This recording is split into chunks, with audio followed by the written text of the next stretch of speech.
And again, points are a premium.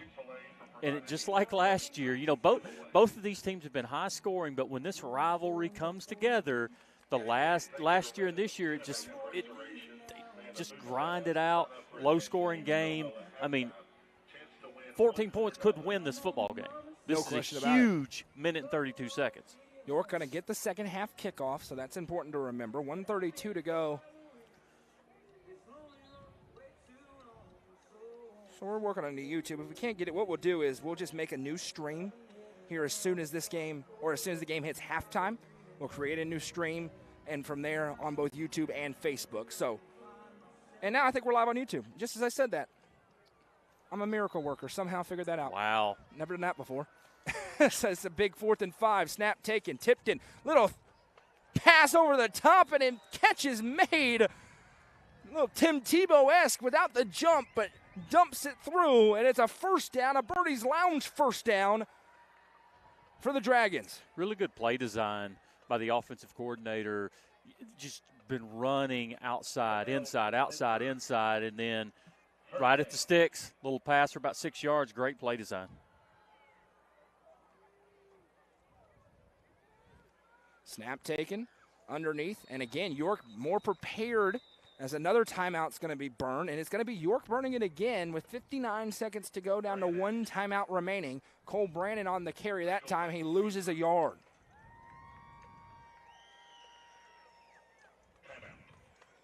If you're watching the YouTube stream, it is back live now.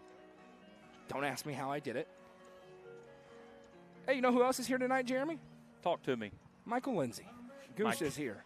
Crossville Goose. GOAT. In his backyard here tonight. Coverage coming to UpperCumberlandReporter.com. The good news is Tennessee plays late tomorrow, so maybe we get that highlight reel a little bit earlier, which is, I mean, industry-wide in UCR. We're not doing stuff when Tennessee's playing. So. Listen, his video last week. Like that? Awesome. Awesome. Wow. He is the man. Goose is the GOAT. Goose is the GOAT. And he is here tonight in his backyard. 2nd down and 11. Out of this timeout for the Dragons as they are trying to punch it in. They're in the Twin Lakes Catfish Farm red zone down to the 13-yard line of Stone Memorial on a drive that has taken over 7 minutes off the clock already. If they run it down to the final minute, or final second, I should say, it'd be an 8-minute drive. Snap taking. Pennell has it. Carrying around right side. Logan Pennell to the 10 to the 5. Pennell, did he get there? Short. No, just short at the 1. 53 seconds to go. It is a first down, a Birdies Lounge first down as Logan Pennell almost got in. And now we've got a whistle and a timeout, and York's going to burn it. 53 seconds. Did the clock run? They stopped the clock to reset the chains, I think. I don't know if you're supposed to do that in the first half. I got no clue. You do in And then high he school. burned the timeout before they got reset. I couldn't remember what the clock was before that play. It did run down. It was at 58. Good. Now it's at 53.9. Interesting here that York burns the timeout. Derek Samver has a couple in his back pocket. If York were to score on this first play, certainly Maddox Akendo and company have the quick strike ability to go down and try and make some noise with a minute to go. You do, and you cannot, if you're Coach Wright, you cannot mess around with trying not to score on this play, just to try to consume some clock. But, surprising timeout there. You say that you keep that in your back pocket in case you have trouble scoring here, and you can regroup on 2nd down or 3rd down. Kind of surprised that he took that timeout.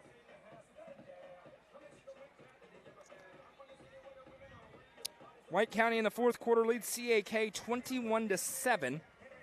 No trip Pinion there for the Warriors, but it is about surviving and advancing for Sparta tonight, getting into the bye week before a big date in Smithville just down the road with the DeKalb County Tigers. Is that next week? That is in 2 weeks. 2 weeks. After their off week. Wow. First and goal. Voiles with it around right side. Gets hit hard. Dives forward. Touchdown, York Institute. Blake Voiles on the direct snap. Gets it in. It's a 931 Sports Cards and Collectibles touchdown, and York goes back out in front. And how about that drive of big boy football from the Dragons on the ground with one pass coming on a 4th down that they went for, and it ends in 6 points, trying to make it 7 on the kick here. Calvin Boyle's extra point is up, and it is good. Wasn't very long, but it got the job done, and it's 14-7 on a drive that takes nearly 8 minutes off the clock. And again, we talked about this in the first quarter, but that is York football. York football, they will take it 2 yards, 4 yards, 8 yards, 6 yards, 3-yard pass, 4-yard run, 2-yard run. That 8 minutes off the clock, that's exactly how they draw it up, and that's exactly what they want to do. And it also keeps Stone's offense off the field. 48.9 seconds to go in this first half. It is 14-7 York here on the road. Very good start for the Dragons, looking to win their 4th straight. York's looking to win their 5th straight. Stone looking to win their 4th straight ball game. And we'll talk about it during the Happy Hiller halftime show as Stone has 2 timeouts remaining, and we'll try to do something here in the return game. Kendo standing at about the 15-yard line. Calvin Boyle is going to kick this one. See where he puts it. Pooches it to the right into no man's land. It's going to be fielded by the Panthers. Stiff shot and just tiptoeing out of bounds barely was Jaden Falafua. 46.9 seconds left. So 2 timeouts. This is a Stone offense that can throw it. They got an opportunity trying to go down this field. The clock will stop to reset the chains. They're used to going up tempo, as we've seen all night long. They went down the field on their last drive and finished it off with a Mossam touchdown for Caden Page in the corner of the end zone. And by Mossam, we mean really good play, maybe a push-off. Who knows? I'm sure people will go back to rewind. It wasn't called. Wasn't called. So there's no flag if there's no flag. That's an official talking. Snap taken, handoff, play fake, fired it outside, and that one's going to be incomplete as he was looking for Phillips on the outside on that quick screen. Still 43.2 to go as it's 2nd and 10.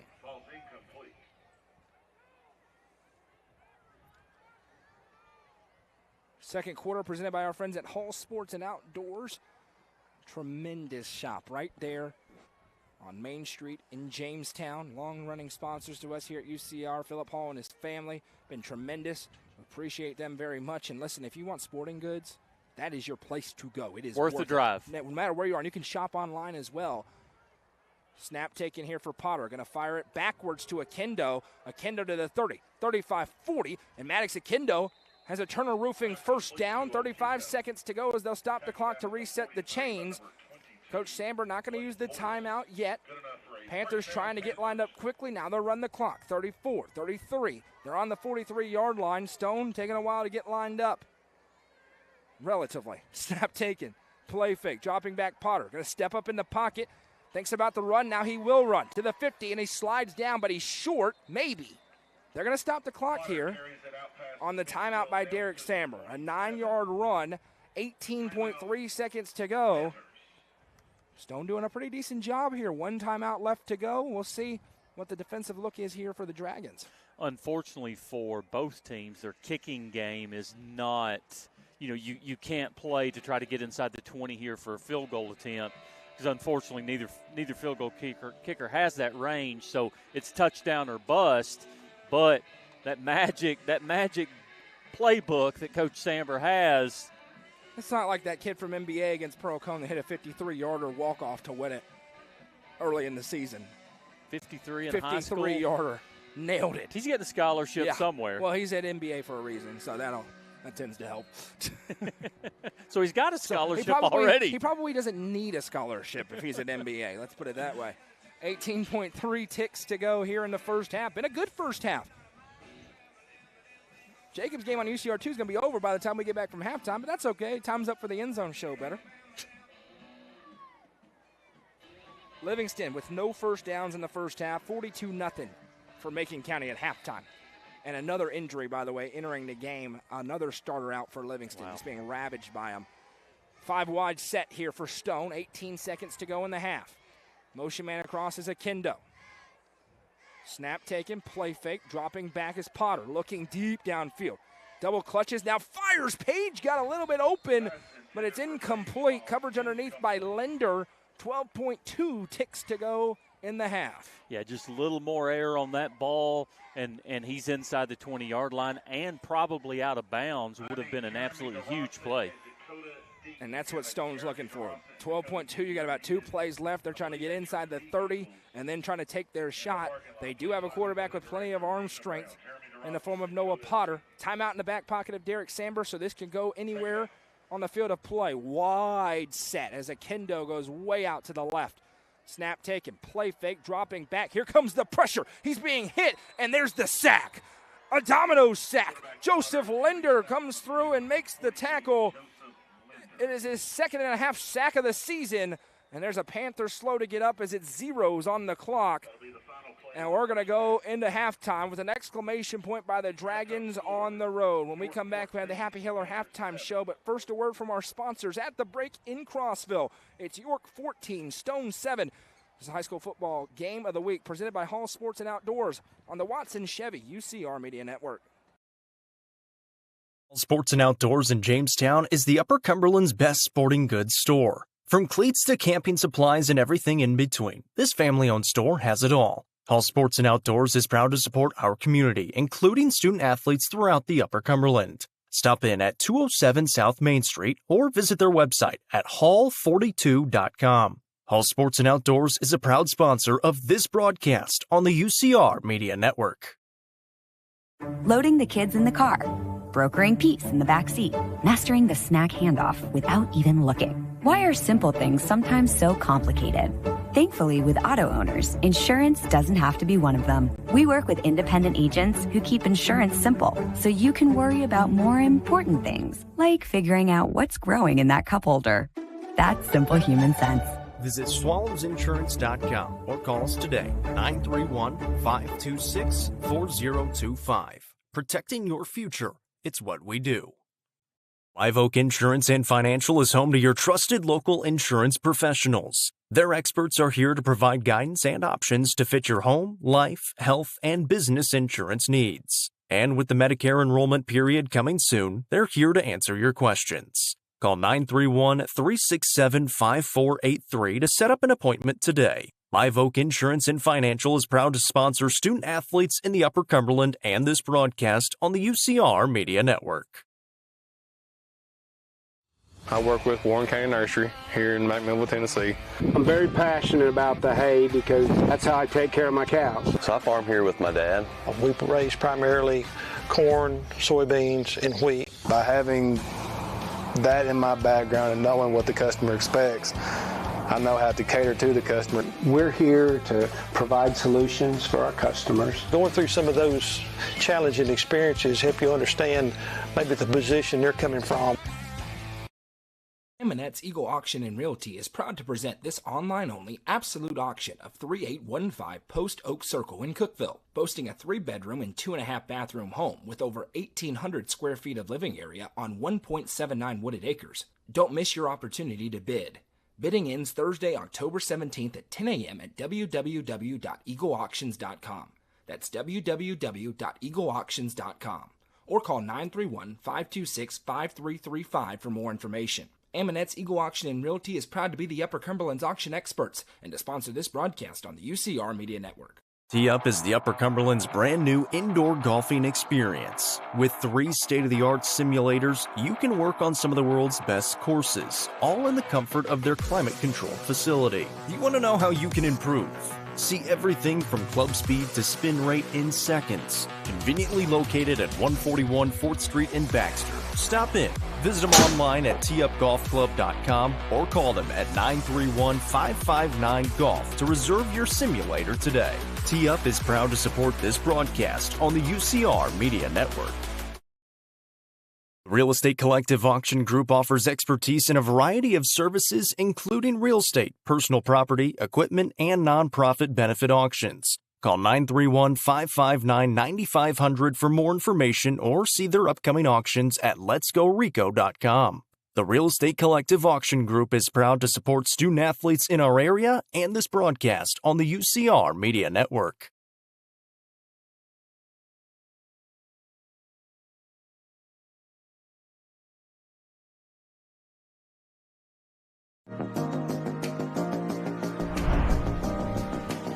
What if opportunity was all in a day's work? We find new ways to make vacation dreams a reality. And that inspires me to do my best work every single day. What if you can make a real impact in people's lives with a team that cares? What I do matters, not just for guests, but for my team. We rely on each other each and every day. What if your work inspired fun and moved people? We put the world on vacation. Our job is to make people happy. Inspiring travelers around the world to live their best lives never stops being fulfilling. At Travel and Leisure, what if can be what is. Stop wondering. Join the travel movement and start a career where memories start with you.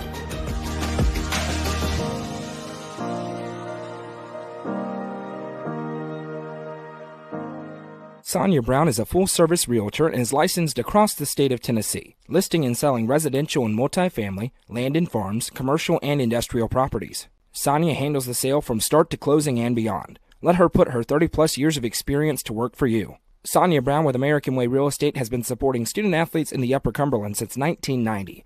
You can reach Sonia Brown at 931-979-7145. Sonia Brown, realtor with American Way Real Estate, is proud to support this broadcast on the UCR Media Network.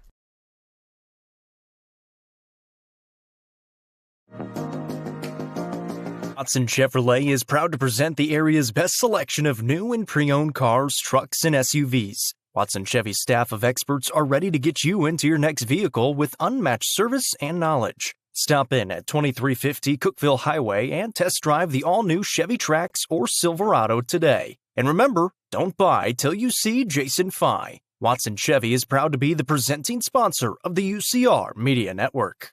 The Quality Family, a local company supporting and caring for our local communities. The Quality Family offers services to get you back to the game. From bracing to oxygen and everything in between, we can meet your medical equipment needs with Buckeye Home Medical Equipment. If you have an in-home need for strength and conditioning, for example after a surgery or injury, Quality Home Health is available to provide individualized care while you are on the mend. For those with end-of-life diseases, Quality Hospice is available to provide nurturing care during those difficult times. Choose the Quality Family of Services for care within your community. Visit thequalityfamily.com to navigate all we have to offer you. When you order delivery from Domino's, you can get more than just pizza for $6.99. You can get specialty chicken, savory pastas, oven-baked Parmesan bread bites, molten lava crunch cakes, and medium two-topping pizzas as well. We didn't stop at pizza, and you don't have to either.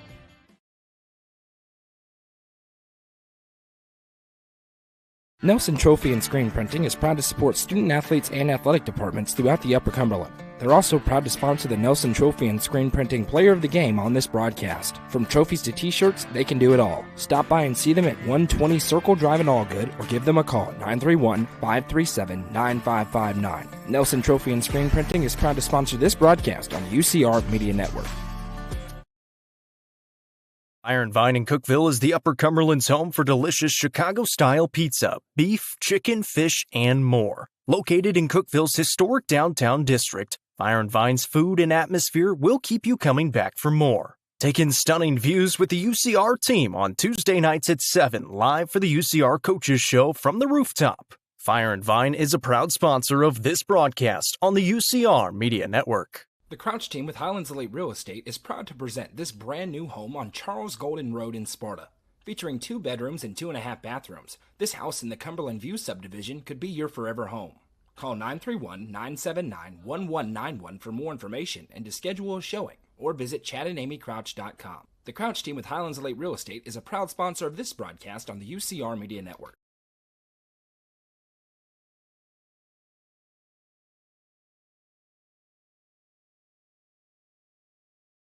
Sports and Outdoors in Jamestown is the Upper Cumberland's best sporting goods store. From cleats to camping supplies and everything in between, this family-owned store has it all. Hall Sports and Outdoors is proud to support our community, including student-athletes throughout the Upper Cumberland. Stop in at 207 South Main Street or visit their website at hall42.com. Hall Sports and Outdoors is a proud sponsor of this broadcast on the UCR Media Network.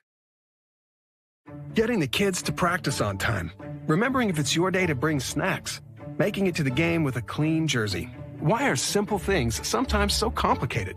Thankfully, with Auto Owners, insurance doesn't have to be one of them. Auto Owners works with independent agents who answer when you call, so you can worry about more important things, like whether your kid is going to run toward first or third base. That's simple human sense. Visit swallowsinsurance.com or call us today, 931-526-4025. Protecting your future. It's what we do.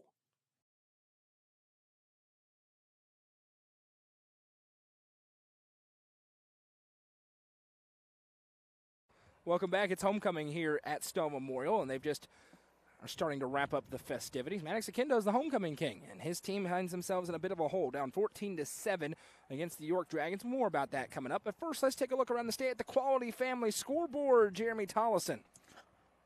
Let's go. East Tennessee, Gatlinburg-Pittman over Claiborne, 56-0. Tennessee over David Crockett, 55-20. And I want to tell you I appreciate you let me tag along with the game of the week, because there is zero chance you and I would have been at 0-4 Unica versus 0-6 Hancock County. Yeah. 36-6, Hancock County is losing. South Green up 21-0 over Happy Valley. Bad news. I got bad news for you. Okay. Johnson County is up 59-7 over your favorite Chucky Doak. Chucky Doak has got to step up. Listen, I don't think Chucky Doak's ever won a football game based on the way they're 1-5. They must have beat Sunbright. Moving on. That's everybody's win. Moving on. Sevier County 37-7 over Morristown West. Elizabethton up 35-12 over Northview Academy. It's probably a pretty darn good game right here. Pigeon Forge final over Meigs County. Both of them now 5-2. It was 15-14 final score. Pigeon Forge won that game? Pigeon Forge beats Meigs. Kingston 42-28 over Austin East. What do you got? Chucky Doak's one win over Unica. Week 1. First game of the season. They beat Unica 71-46. You have to come out of the gate strong. 71-46. The defenses didn't come out of that gate strong. My goodness. Holy smokes. Yeah, that's funny. Chucky Doak's 1-6. They're going to be like, hey, but we score 30 points a game. Yeah, because you scored 76 the first week of the season. The Boo Carter-less Bradley Central Golden Bears win 23-17 over Hardin Valley. Hey, how good was Boo Carter? Because that team has fallen off the face of the earth without him. I agree. The battle for the McDonald's on exit 347, Rockwood and Harriman, 24-0. Harriman over Rockwood in the third quarter. Tellico Plains 22-0 over Oneida. That is a region matchup, and that has some big implications for York, who sure appears it's going to be them or Polk County. That game to wrap up the regular season, likely going to be the region championship game for the Dragons, but an eye on that game for region standings. Another region standings game. Bledsoe County is winning 14-7 over Polk. Interesting. At the half. And still, the only possibility out of that, if Bledsoe County were to beat Polk County, is a three-way tie could come into play. Wow.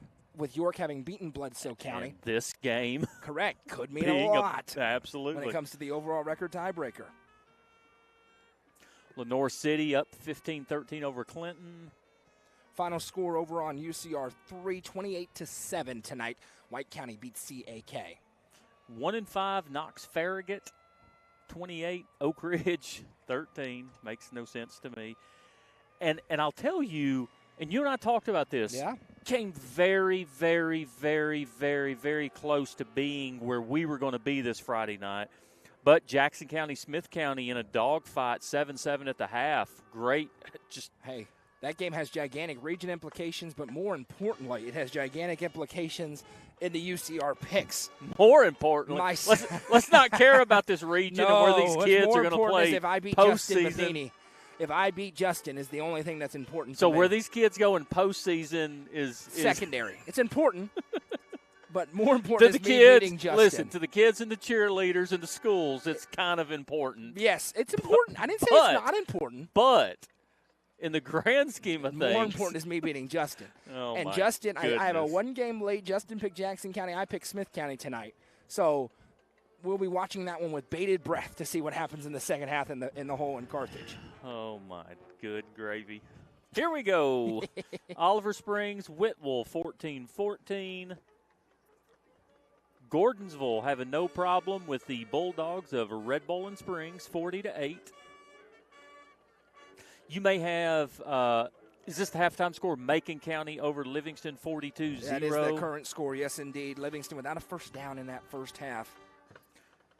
Our halftime score, York over Stone, 14-7.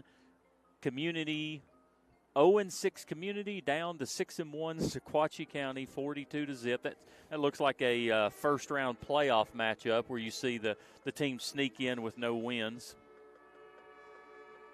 By the way. What's up? Caden Page's touchdown?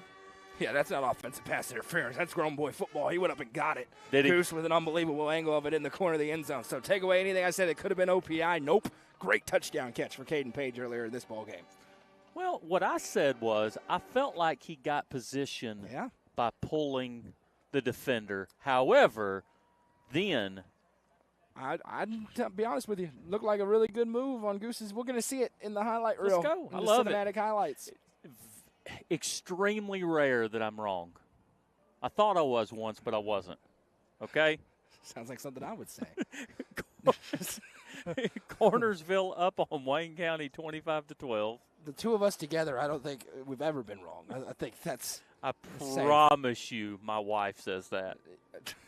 My wife agrees that I'm always correct on everything.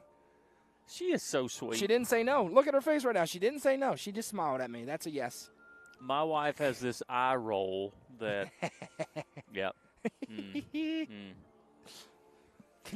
Back to the scores. Beach up on Henry County 21-3. Gleason over Humboldt 22-14. Got some West Tennessee scores not updated. Silverdale Academy over Signal Mountain at the half. It's kind of surprising, 28-0. And Signal Mountain, a team, I believe, that a Stone Memorial could face in the playoffs. They're 6-1, losing 28-0. Yeah, that is definitely a team they could face in the playoffs. Which, again, reflects the fact that none of those teams play anybody. Congrats on your great records. Schedule somebody that can actually play football, and that would be great. Division II. Not worried about it. Congrats on your money. Did have some finals yesterday. Some games around the area in the mid-state. CPA with a big win over Antioch. CPA, Ingle Martin. But they got some bad news. You know, and this is interesting, Jeremy. We can kind of talk about this during the Happy Hiller halftime show. Visit happyhiller.com to see how our friends at Hiller can help solve your plumbing, heating, cooling, and electrical problems today. TWSAA in Division II has the success factor. Of course, we had the new classifications come out. Largely unscathed through the Upper Cumberland. A couple of changes, mainly Gordonsville in football going up into 2A. So now Gordonsville-Smith County going to probably be a region matchup starting next year. Jackson County in basketball moving down into 1A. And that's a team that's really kind of poised to break out this year and into next. So they could have something to say, but a region that features Pickett County, Clark Range, Jackson County, Clay County, that's going to be a lot of fun. But in Division II, the success factor. So CPA, they've been so dominant. Guess what? You get to move up to 3A. So they make the move. So now you have to move up into 3A because of your success, which means they get to, instead of facing Middle Tennessee Christian, they're facing Innsworth and Baylor and McCallie. So a lot of push for that to come to the public schools. Alcoa. Tornado. I see a tornado. And it will include a team like Pearl Cone, who gets to move down to 2A. Starting next year, Pearl Cone's going to be a 2A football team alongside East Nashville, which is going to be very interesting to watch. What do you think of success factor, and should that come to public schools? Me personally think that there's a very good argument for it, especially with a team like Alcoa. You don't like it, I don't really care. It's ridiculous how often they are winning, and we all know why, but continue on. You know, I'll be honest with you, I'd never even heard of that until you just mentioned it. So it's sinking in just a little bit. But as you think, again, the prime example is Alcoa. You win, 13 state championships? How many in a row? Yeah, it's like 9 in a row now. The state championship game that I refereed at White Hat a few years ago was Pearl Cone and Alcoa. It was 21-0, but it was just never really in doubt. Alcoa had it the whole time.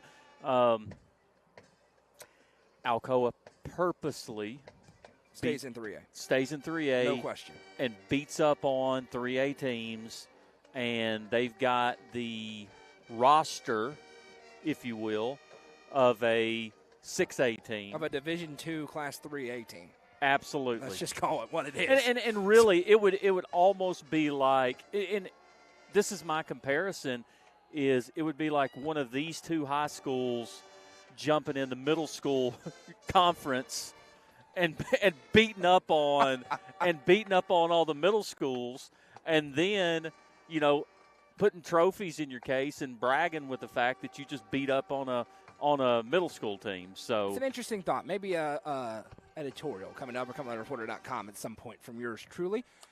Let's talk about this first half here. 14-7, York with the lead over Stone Memorial. Interesting start. Noah Potter gets hurt, really stalls out the drive for Stone. Then a bobbled punt. Potter, the punter, wasn't in there. Bobbled punt snap. York with great field position, marches right back in. And then we got into the defensive back and forth. Stone really getting hurt by penalties.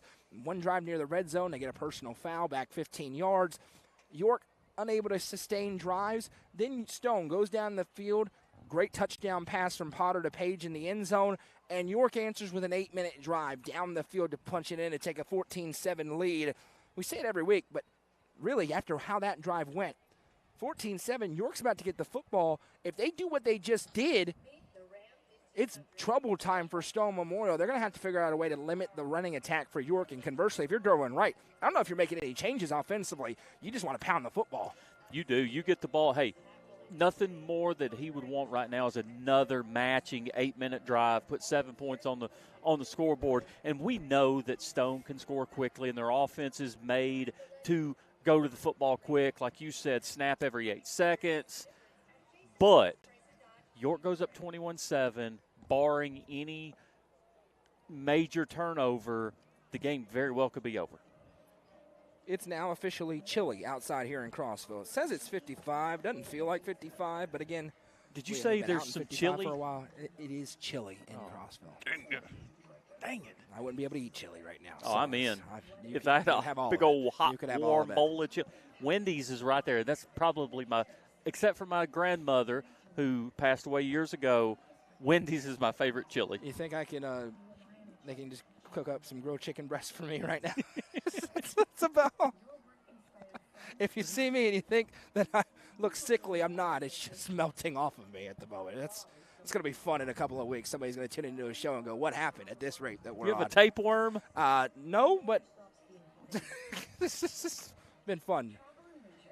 Check your rare conditions, everybody. We're all good. I'm going to get emails now. It's all good. I promise. I'm fine. Thank you. I had plenty to lose. Regardless, second half adjustments here. For Stone Memorial, feels like they kind of found something with that tempo game, getting Maddox Akendo involved a lot. Rough ending to the half on the big sack for Noah Potter, but they're going to have to find that. Of course, got to get a stop and then try to move down the field again on the outside. Yeah, and you mentioned a second ago, York doesn't want to do anything different. It's exactly how they want to play it out. Really, it boils down to Stone just fixing mistakes. They have moved the ball fairly well, and then all of a sudden they shoot themselves in the foot with not getting the snap on from the punter, or penalties that just continue keeping them behind the sticks. I think if they can get a stop here, fix mistakes, then Stone's got a very good chance to come back and win this game. If they don't do that, it's going to get away from them. Second half action when we come back. 2.5 minutes from the kickoff. It's York 14, Stone 7. This has been a Happy Hiller halftime show during the high school football game of the week on the Watson Chevy UCR Media Network. Real Estate Collective Land and Farm Team represents a dedicated group of individuals possessing a wealth of expertise in land and farm sales. They possess a range of resources at their disposal, all aimed at showcasing the innate qualities of each property. Call 931-559-9500 for more information or see their current listings at letsgorico.com. The Real Estate Collective Land and Farm Team is proud to support student athletes in our area and this broadcast on the UCR Media Network. Live Oak Insurance and Financial is home to your trusted local insurance professionals. Their experts are here to provide guidance and options to fit your home, life, health, and business insurance needs. And with the Medicare enrollment period coming soon, they're here to answer your questions. Call 931-367-5483 to set up an appointment today. Live Oak Insurance and Financial is proud to sponsor student athletes in the Upper Cumberland and this broadcast on the UCR Media Network. Amonette's Eagle Auction and Realty is proud to present this online-only absolute auction of 3815 Post Oak Circle in Cookeville, boasting a 3-bedroom and 2.5-bathroom home with over 1,800 square feet of living area on 1.79 wooded acres. Don't miss your opportunity to bid. Bidding ends Thursday, October 17th at 10 a.m. at www.eagleauctions.com. That's www.eagleauctions.com. Or call 931-526-5335 for more information. Amonette's Eagle Auction and Realty is proud to be the Upper Cumberland's auction experts and to sponsor this broadcast on the UCR Media Network.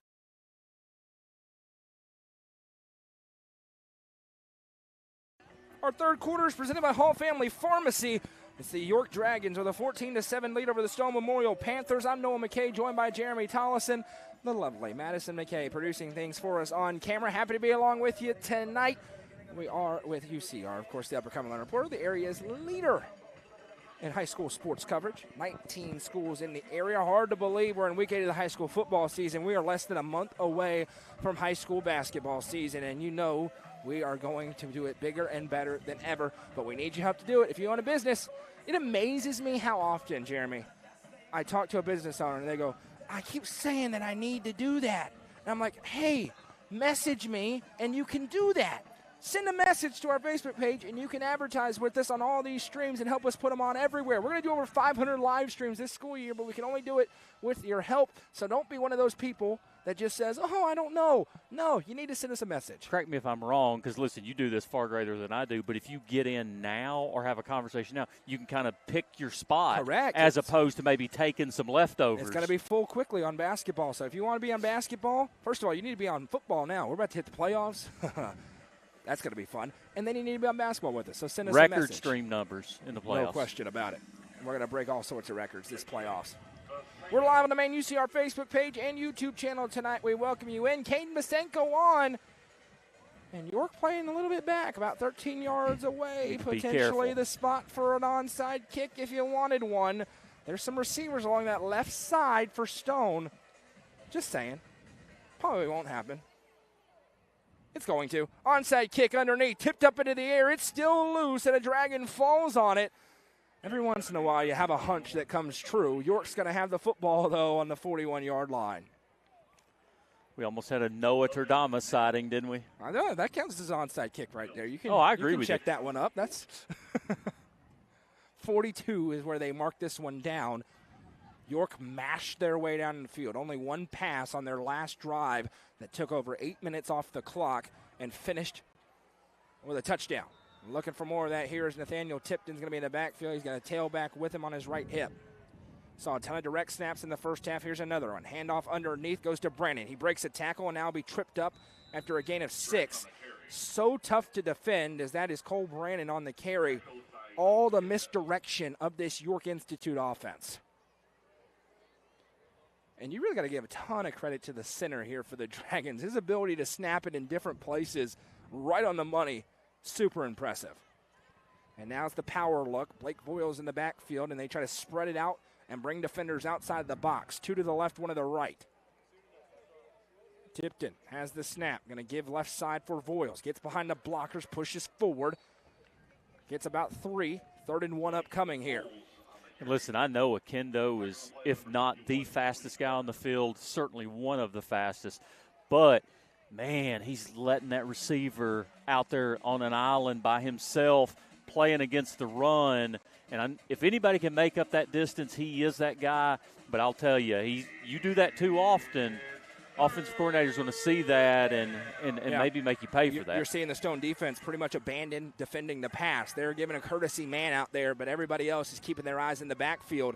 Here comes a big 3rd down and 1. Tipton all on in the backfield. Takes the snap. Going to hand to Pennell. Around the right side. Gets hit and taken down. I think he's got it for a Turner, or pardon me, for a Birdies Lounge 1st down for York. 1st and 10 as they move the chains on 3rd and short. 3rd and 2 and in. That's money for this Dragons offense. They had a lot of success with short yardage situations. Join us later on tonight for the Friday Night End Zone show. Myself and somebody else will recap tonight's games. It's not going to be me. It's not going to be Jeremy. 2 receivers to the left, 1 to the right. Voiles in the backfield now with Tipton. Has the snap. Play fake. He is going to throw it, and it's incomplete. Low. And it's going to be 2nd and 10. He was looking for Linder. How about Linder? Can line up hands in the dirt on defense. Can get in there as a fullback, and then goes out as one of the wide receivers on that one. Throw low, though. 2nd and 10. And, again, York passing game this year, entering tonight, just completing 37%. It has not been there very often. They've not helped their percentage tonight. But they've not had to. Run game has been very successful.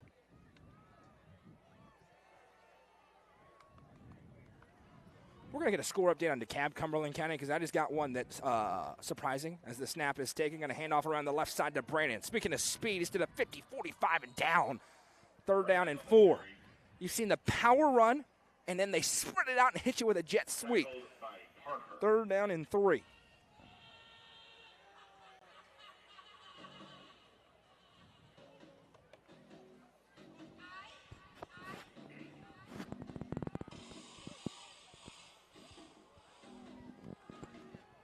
If you have an update on that DeKalb County, Cumberland County game, we'll take it in the comment section.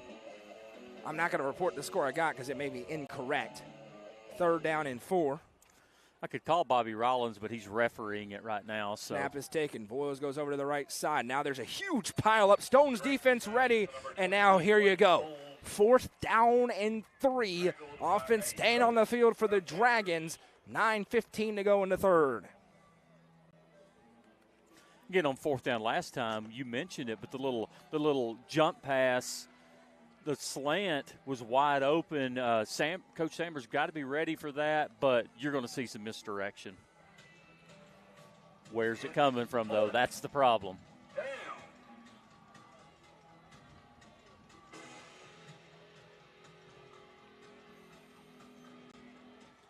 DeKalb County, Cumberland County waiting on an update there. Here it's 4th down and 3. Everybody in the box.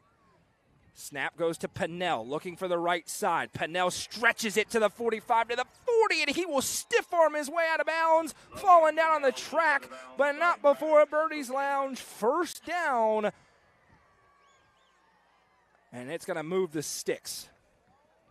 Getting around the right side. It was well defended, but Pennell just kept stretching it. Akendo escorted him out, but a stiff arm was enough, and York gets a big 1st down as they continue to mash forward. Hey, Stone fans on this sideline, Coach Samber wanted a hold bad there on the edge. Should they have gotten one is the question. From here, it looked like it very well could have been. Snap taken. Going to go underneath around left end, and this time, nothing doing. Well defended for Stone. As Brannon gets the carry, he scored a touchdown to open the game. It's 2nd and 10 here. And Brannon entered tonight. He had 4 touchdowns, only 132 yards rushing. He's getting a bigger load of the carries.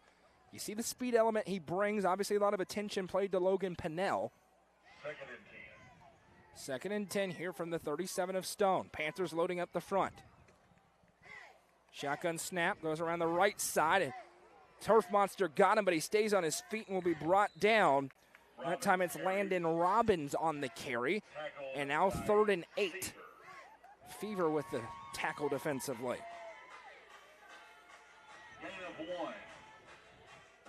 It's 3rd and long.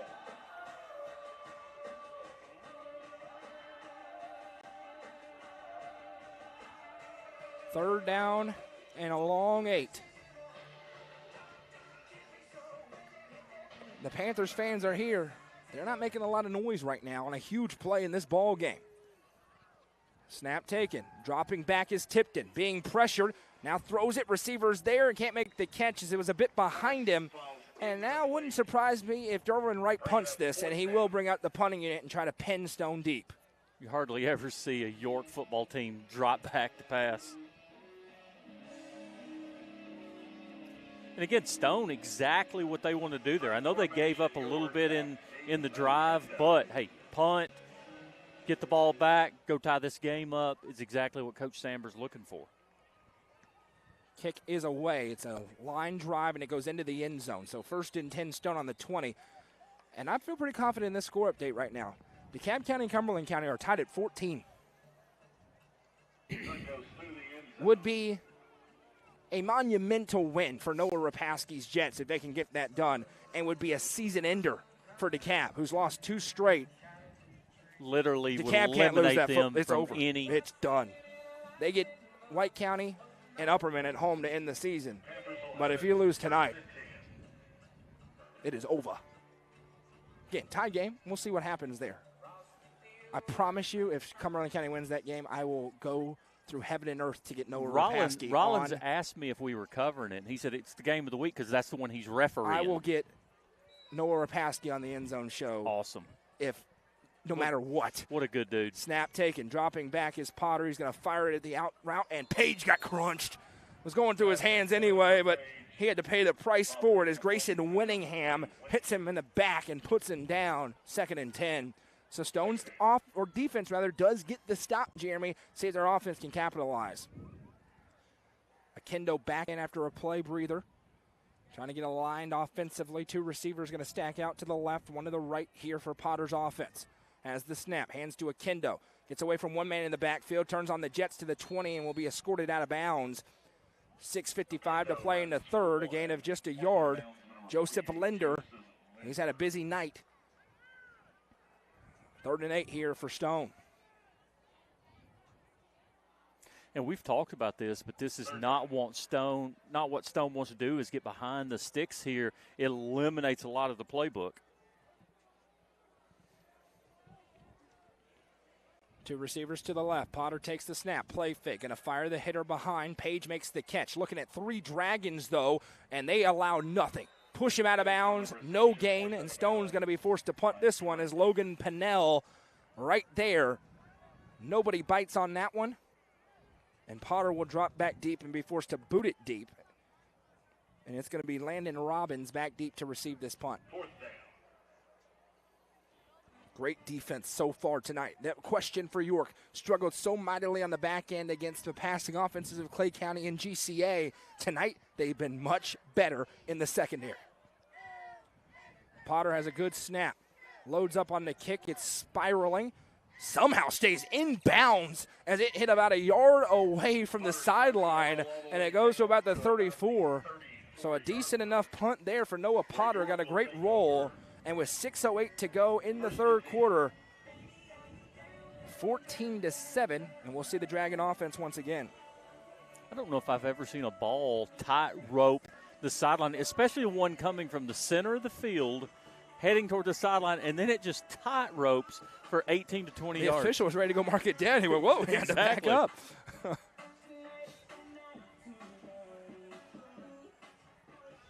2 to the right, 1 to the left. In the shotgun here. We've seen student body right all night out of this set. Not this time. Play fake. Tipped in with nowhere to go. Now throws in the middle of the field, and Linder goes up and gets it, contorting in midair for a gain of 8. Complete to number 48, Linder. And the tackle was Parker. Coach Wright talked about his passing game a little bit. Kind of weird that now we're seeing it, but he can throw. And they're trying to spread out the defense a little bit here as now they get back into the big boy tight set. 2 H-backs and wing. Boyles in the backfield. And it goes straight to him. Boyles bobbles it. Now he has it. Got the first down. It's a Birdies Lounge first down for the Dragons on the gain of 4. 5:25 to play in the third quarter as we tick away here. Beautiful night for high school football in the Upper Cumberland. Appreciate all of you for being along with us this evening. Third quarter, $50 gift card winner, Jennifer Miller. Pick up the card at the Credit Union Canopy. And now they'll go to the spread set, 2 to the right, 1 to the left. Pennell going to be in the backfield. Haven't seen a ton of Logan Pennell carrying the football tonight. He's going to go out wide. Tipped in with the snap. Fires over the middle of the field. Receiver makes the catch on the quick hitter for a gain of 11. Playbook opening up a little bit here for Coach Wright and company. Tanner Talent makes the reception. And it's another Birdies Lounge first down. Cody Parker makes the stop, and that is a quick hitter right down the seam there into Stone Memorial territory.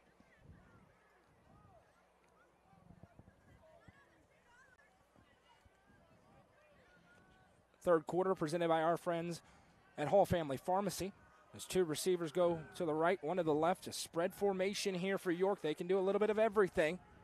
Stone, they're not concerned about the pass. They're still loading it up defensively. Tipton takes the snap. He is looking to throw. Drops back. Loads up. Throws it deep. 1-on-1. And he didn't get the foot down. But a great effort on the catch. Looking for Grayson Winningham. Goes up to the high point and grabs it. Got 1 foot, but it was on the end line. And it's going to be 2nd and 10. And again, Tipton, I know Coach Wright mentioned it, but Tipton showing a little arm strength there.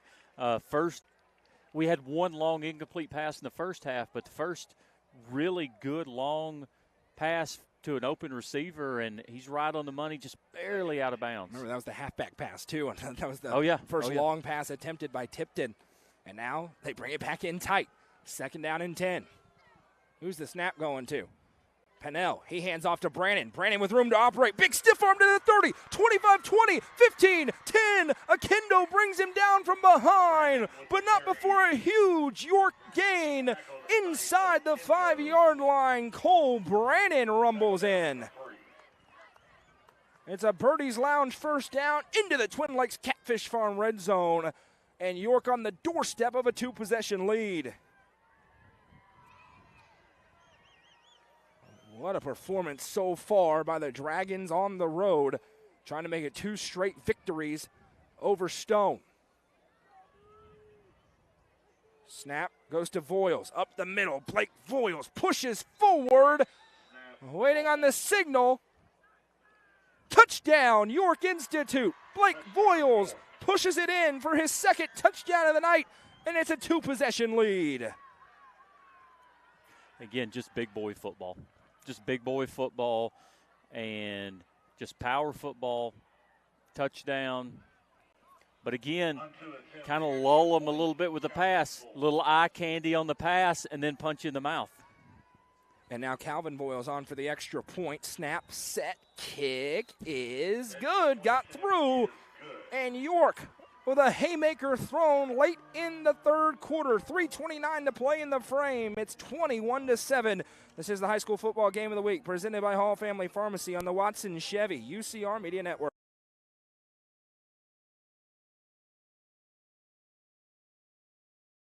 The Quality Family, a local company supporting and caring for our local communities. The Quality Family offers services to get you back to the game. From bracing to oxygen and everything in between, we can meet your medical equipment needs with Buckeye Home Medical Equipment.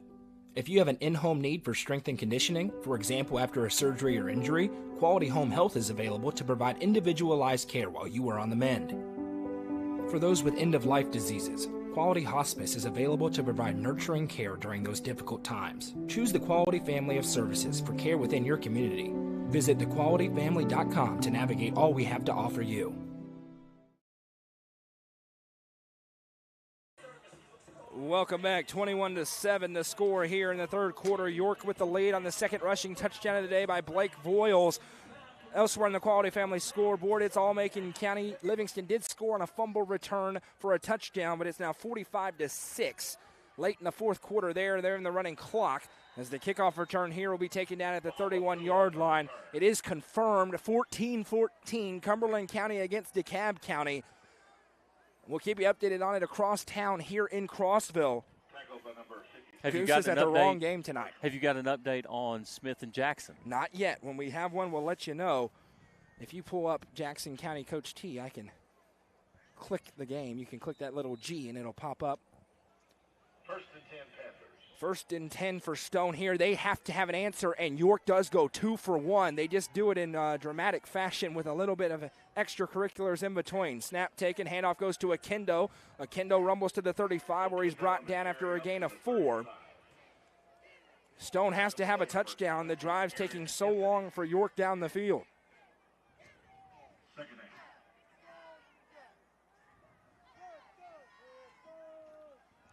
Snap here, going up the middle again. Akendo here rumbles forward for Turner Roofing first down.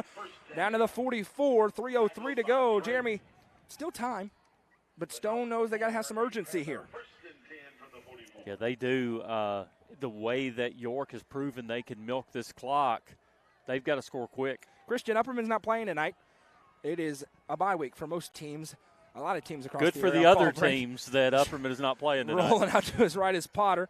Fires it over. Receiver makes the catch and will be dumped out of bounds as he found Hunter Haney. There was a comment on the Facebook asking about the Upperman score. There isn't one tonight. We would be streaming it. Grayson Winningham with the tackle there. York Stone showing that tempo that we know they're so capable of having. Snap taken, handoff goes to Akendo around the right side. Akendo bounces, stays on his feet somehow, and the shoestring grab. Linder got a hold of his cleat and didn't let go, but Akendo with the second effort going to have enough for a Turner Roofing first down. It's probably the third run tonight that I have seen Akendo showing his strength. And we do have a score update. Smith County leads 14-7 over Jackson County in the fourth quarter. We'll keep you updated on it as we go. I know where I can find an update. Snap taken. Now they go around the left side. Nothing doing that time. Caden Page on the catch. Lake Drake shoots up from the safety position and makes the tackle. They love the way he plays on the back end of the defense. 2nd and 12. And again, the York run or pass defense, which struggled so much early in the season, looks a lot better here in week number 8. 2nd and 12. Potter with a shotgun snap. Going to test it again. Rolls to his right. Fires receiver. Cannot make the catch as Haney's feet slipped out from under him. 3rd and 12. 1:59 to go in the third quarter.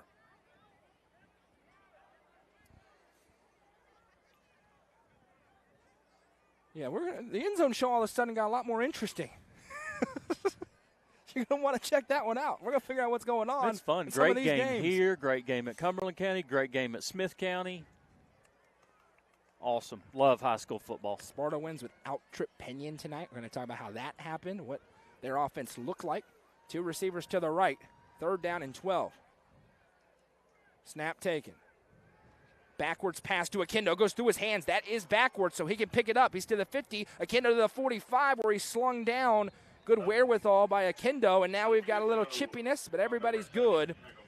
And now down 14. If you're Derek Sandberg, you got to go. 1:43 to go on 4th down and 8 in York territory, and they're leaving the offense on the field. Yeah, we've got to hit some verticals. We've got to see a little verticality down the field. Potter going to get them lined up on 4th and 8. Maybe a hard count, potentially. Nope. Has the snap. Play fake. Drops back. Looks right.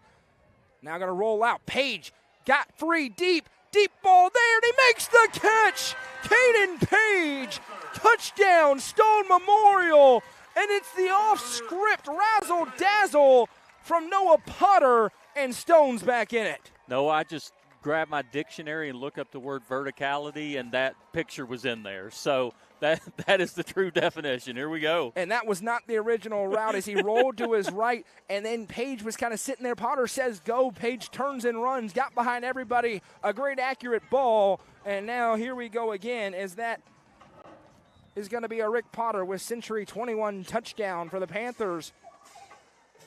Basenko on for the extra point. Potter to hold. Snap. Set. Kick is up, and the kick is good. 1:16 to go in the third quarter. Ladies and gentlemen, get your popcorn ready. It's a 7-point game. This is the high school football game of the week presented by Hall Family Pharmacy on the Watson Chevy UCR Media Network. The Real Estate Collective is a team of experienced, licensed real estate agents serving the entire Upper Cumberland region. Whether you are looking to buy or sell, the RICO team is ready to serve you. With a focus on people over profits, you can rest assured the Real Estate Collective can help make your real estate dreams a reality. Call 931-559-9500 for more information or see their current listings at letsgorico.com.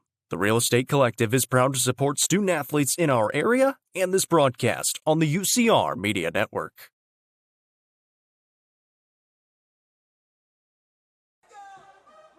Welcome back to Crossville, 21-14 our score. York with the lead, but Stone gets this touchdown on 4th and 8. And to steal a phrase, the verticality comes out. Caden Page, how about this stat? 5 passing or receiving touchdowns in the last 2 games. Had 3 a week ago in Livingston. And now we've got, I believe, a penalty was called against York of the 15-yard variety. So Stone's going to kick off from the 45, and this is where you onside kick it every day of the week and twice on Sundays because your team opposite is not going to have great field position even if they recover. Yeah, I didn't see what happened on the penalty. Did you happen to see that? I did not, and Noah Potter is out. He is not the normal kicker. Basenko's not there, so I've got a strong suspicion this is an onside kick coming from Derek Samber. Can also try to pooch it down and pin them inside the 10, but with the way this York offense goes, you do that, you may not touch it again. Potter surveys both ways, jogs up, and he's going to boom it deep. And that's a touchback. So all that for naught on the 20-yard line, and that may be your biggest leg, Noah Potter. 1:16 to go in the third quarter. We got ourselves a ball game, Jeremy Tollison. This is why we came. I'm telling you, last year was such a fun game in Jamestown. Exactly why Noah Tradamus picks the game of the week and why we're here tonight. Jacob helps, but you're right. Mainly me. Don't let him. Do you break the tie? Always. Snap taken. Handoff goes to Pennell. Student body right. This is coming back as Pennell breaks free. It's going to be a long run, but this is 100% a hold on the right side of the line. No ifs, ands, or buts about it. It is a hold against York. Yeah, I saw it from here. Pretty clear, and it was right where the hole opened up for Pennell to rumble through. So that's going to make it a 1st and 20 upcoming here for the Dragons. And for Stone, they've got new life with 1:08 to go in the third quarter. It's probably the second flag tonight that Coach Samber has liked. Stone certainly has been penalized a little bit more tonight than York has. Pushes York back to the 10-yard line on the hold. And the kick into the end zone makes sense as well from this perspective. If you get a stop here, you're going to get really good field position for your offense. So you can try to steal a possession one way or the other. Tipton breaks huddle. Going to stay in the gun, 2 to the right. We've seen more of the passing game here. Pennell gives off behind him. Brandon looking for the edge in a foot race. He's to the 10. Now wiggles upfield to the 15, down at the 19. So gets 9 of the yards back. It's going to be a 2nd down and 11, and York will have to snap it one more time, I believe, before the end of this quarter.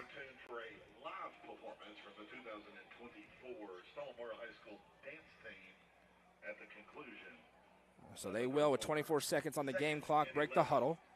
They're keeping the game clock, or play clock rather, on the field. So that's why I say I believe, because it was close. 2 to the right, 1 to the left. And Tipton, I think, is trying to see if they have to snap it again or not. And I don't think they're going to make him do it. And that's one of the luxuries of an official, being able to wait a few extra seconds before starting that play clock. And he will. That brings us to the end of the third quarter. Officiating. Into the third quarter here. We got a good one. York leads 21-14. We'll have the 4th and final frame when we come back. This is the high school football game of the week, presented by Hall Family Pharmacy on the Watson Chevy UCR Media Network. Watson Chevrolet is proud to present the area's best selection of new and pre-owned cars, trucks, and SUVs. Watson Chevy's staff of experts are ready to get you into your next vehicle with unmatched service and knowledge. Stop in at 2350 Cookeville Highway and test drive the all-new Chevy Trax or Silverado today. And remember, don't buy till you see Jason Fye. Watson Chevy is proud to be the presenting sponsor of the UCR Media Network. Sports and Outdoors in Jamestown is the Upper Cumberland's best sporting goods store. From cleats to camping supplies and everything in between, this family-owned store has it all. Hall Sports and Outdoors is proud to support our community, including student athletes throughout the Upper Cumberland. Stop in at 207 South Main Street or visit their website at hall42.com. Hall Sports and Outdoors is a proud sponsor of this broadcast on the UCR Media Network.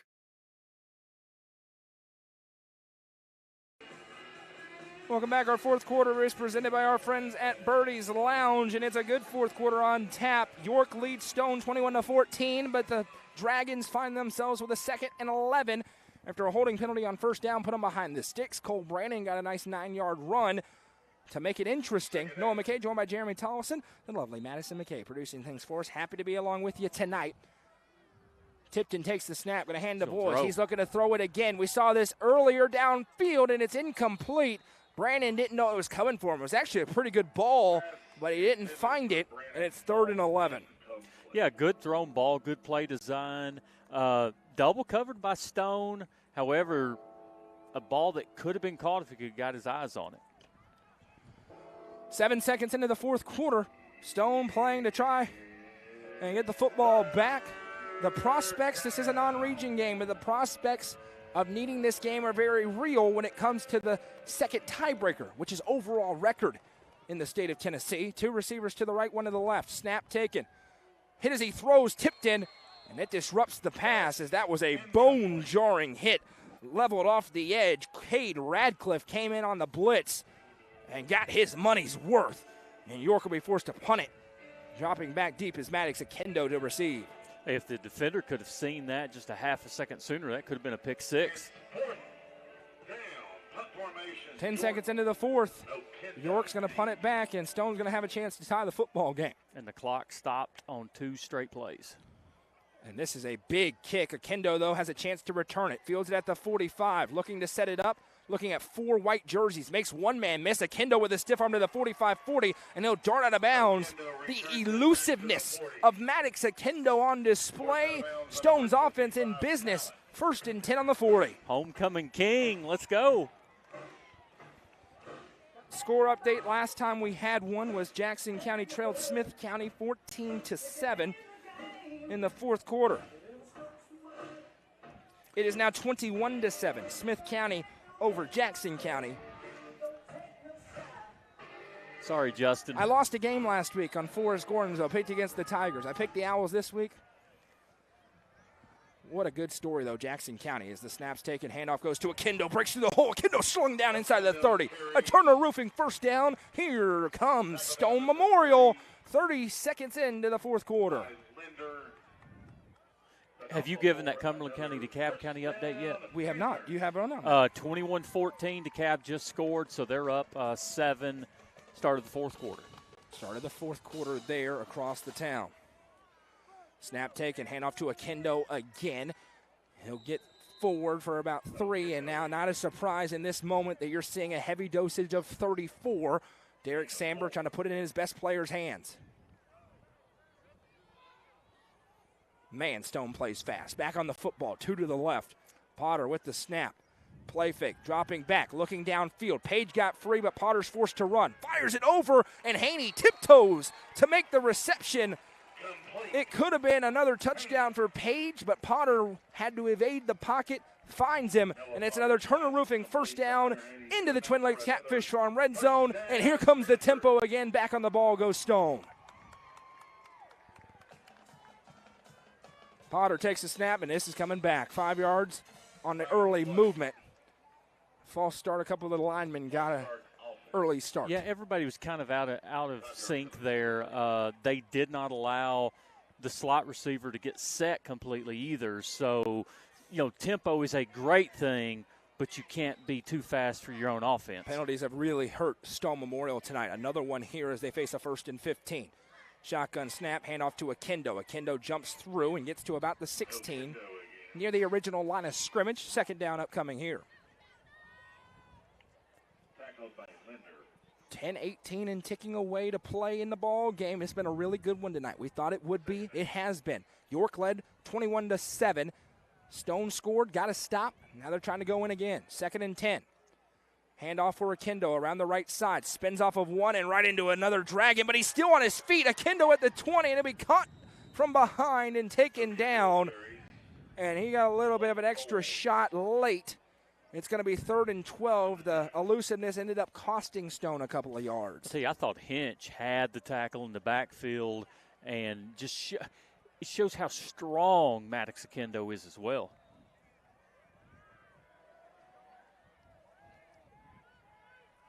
Snap taken, rolling out to his left is Potter. Eyes downfield, swivels the hips, has time, uncorks one, looking for Page. Incomplete, 4th and 12. No decision to make. You got to go for it here if you're Stone.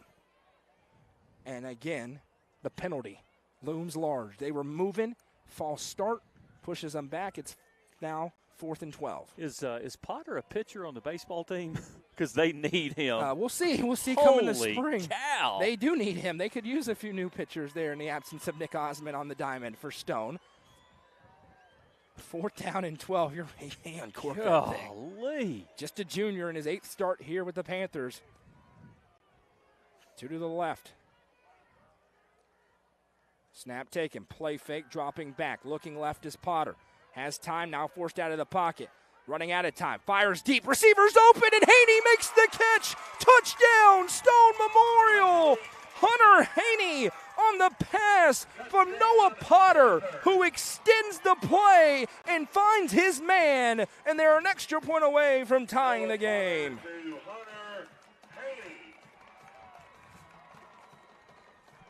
Noah Potter showing off the skills from the quarterback position. And now a big extra point attempt from Kane Basenko upcoming here.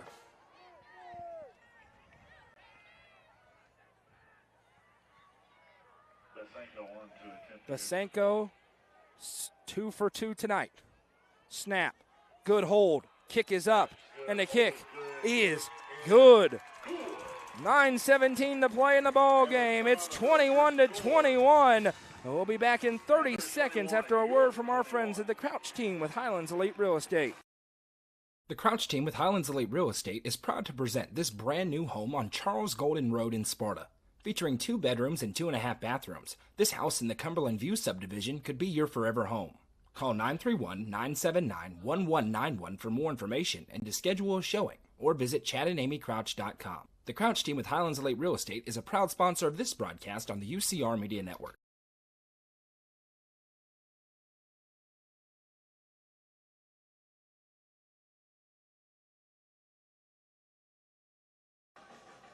Welcome back. It's 21-21 here, Jeremy, but it's also 21-21 somewhere else.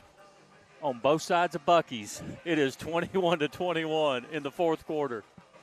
DeKalb County and Cumberland County tied at 21. Cumberland County, let's call a spade, trying to pull the biggest upset we've had in my entire time here. I started at UCR in 2019, started covering sports up here in 2016. There hadn't been a bigger upset in this area since then. I can guarantee you that. This is Vanderbilt, Alabama-ish, And no matter what happens, how about the job by Noah Rapaski and company there and those players? We'll see if DeKalb can save their season because that's what they're trying to do. They lose, it's over.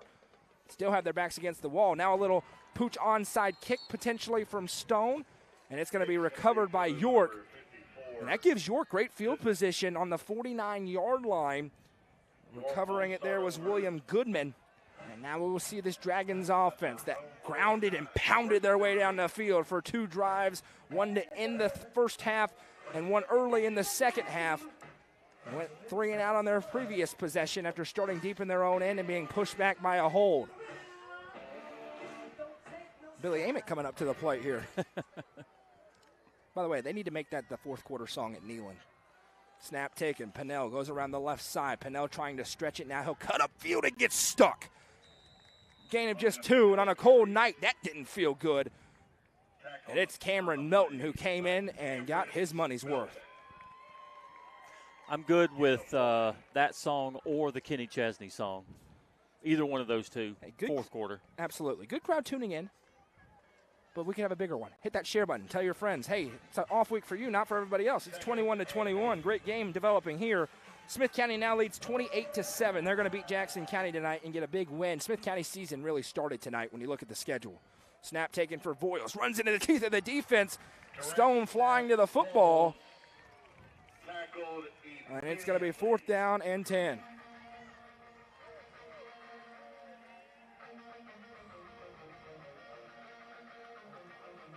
3rd and 10, I should say. 21-21. Ball on the 49. The momentum has very much swung throughout this game. It started with York, went to Stone, now back to York, and now very much on this side with Stone Memorial. That could change with one play, though, on the 3rd and 10. Snap taken. Underneath. It goes to Brandon. Around the left side. Brandon breaks a tackle. There goes Cole Brandon to the 30, 20, 10, 5. Touchdown, York. And it swings right back. Cole Brandon with another long touchdown rush. Just like Ali and Frazier, isn't it? Just body blow, uppercut. It's unbelievable. Cole Brandon with his 2nd touchdown of the game, and York goes back out in front after surrendering 14 straight. Calvin Voiles on to try and make it 28-21.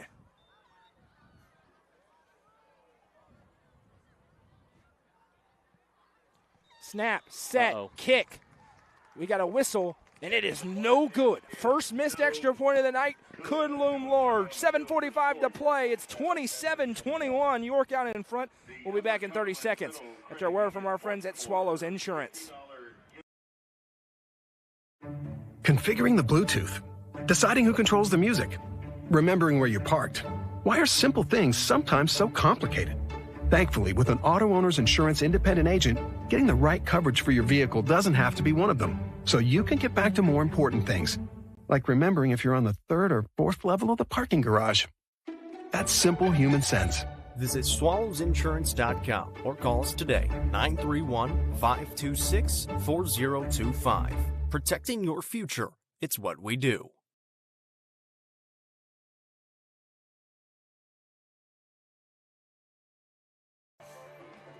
Welcome back. What a ball game we've had tonight, but the missed extra point could loom large. We'll have to wait and see. 27-21 on a long touchdown run on 3rd and 10 by Cole Brandon, his 2nd of the night, which gives us an opportunity to remind you, stick around post-game during the Real Estate Collective post-game show, where we will have the Nelson Trophy and screen printing player of the game. This kickoff going to be fielded by Stone at about the 25-yard line.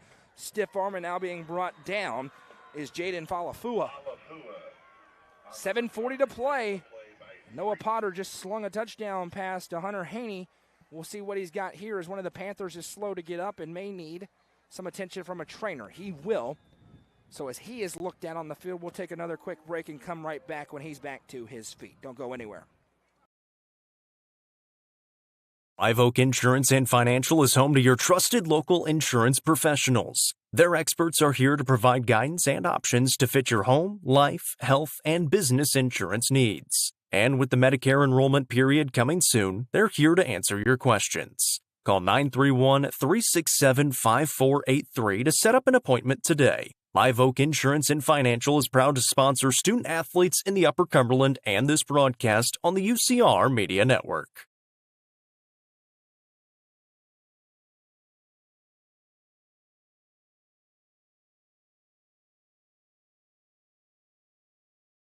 Welcome back. Injured Panther back onto his feet and walking off. Good to see that. Hopefully he is back soon. 1st and 10 Stone from their own 25-yard line. We'll see Noah Potter, Maddox Akindo and company come out. If you haven't already, hit that like button on Facebook or on YouTube. We welcome you in tonight. Brisk night for high school football. Potter going to toss it out to Akindo. And Logan Pinnell says, "How do you do?" Takes him down for a loss of a couple. Just blew right past the blocker, and Pinnell with a form tackle.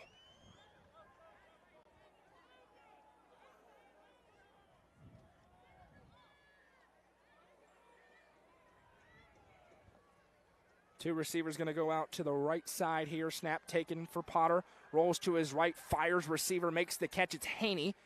Gets the negative yardage back and then some, makes it 3rd and manageable. It'll be 3rd and 6 here. Taken out of bounds by Grayson Winningham.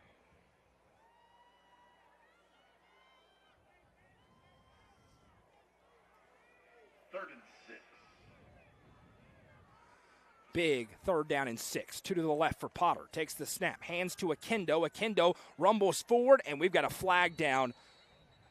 It's going to be 4th and short, so if this does go against Akindo, never went down. It's getting chippy down there. Will you make it 3rd and long, or 4th down and 3 will be the decision for Derwin Wright, as I believe this is going to be a hold up front, but I may be wrong.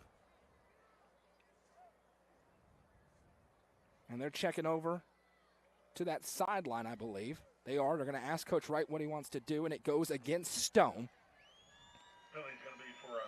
It is a hold against the Panthers. He's going to back him up. And he is going to back him up. So that makes it 3rd down and 16 as opposed to a 4th and 3. 7:03 to play. I'll tell you the time every 30 seconds or so of real time. I promise you. If you haven't heard it, just listen for about 15 more seconds. I got you. You, Jacob Vinson, not so much. Me, I got you. This ain't your first rodeo, is it? It is far from my first rodeo. In a hurry. Was your first rodeo at all good in a middle school game? Football-wise, Football, yes. yeah. Snap taken, rolling out to his left. I'll tell you a story about that. Potter looking deep, being pressured, and he just has to dump it to Akendo, who's standing out of bounds. And it's going to be 4th and long, and decision time for Derek Samber. He's probably going to have to punt this. We'll wait and see, though. No kicking game for York, really, tonight. Or this year. It's 4th and 15. Potter's the punter, and he's going to drop back deep to kick it. Time is stopped after the play went out of bounds with 6:52 to go. There's really no decision this far back. I agree. Stone getting some late arrivers onto the field. They're not ready. It's a low snap on the ground. Potter does get the kick away. Rolls back. And we've got a flag. And I'm going to tell you something, Jeremy. There was a Stone player standing on the 30-yard line coming onto the field over here, and I'm not sure anybody saw it. Jaden Falafua, and we've got a penalty against York as they smoked Noah Potter. A lot happening here. And you and I have talked about this, and this is where this comes into play. Any roughing penalty. But, Jeremy, I got a question for you. Depending on – we're going to see what the call is here. He's already given it. It's an automatic first down. A personal foul for a roughing the kicker. Jaden Falafua was on the 30-yard line coming onto the field when that ball got snapped. Did anybody see it wearing stripes is the question. And if they did, does that change anything about this play? Because it should be dead. Okay, it should be, and it was not, so they didn't call it. We'll see. Somebody just came in to have a discussion. Wow, this would be a humongous miss. There's no question he's standing on the 30-yard line on the field of play. Yeah, if they didn't blow it dead, they didn't see it, they didn't call it. Holy smokes. A huge miss. And it's going to be a first down for Stone Memorial. Automatic first down.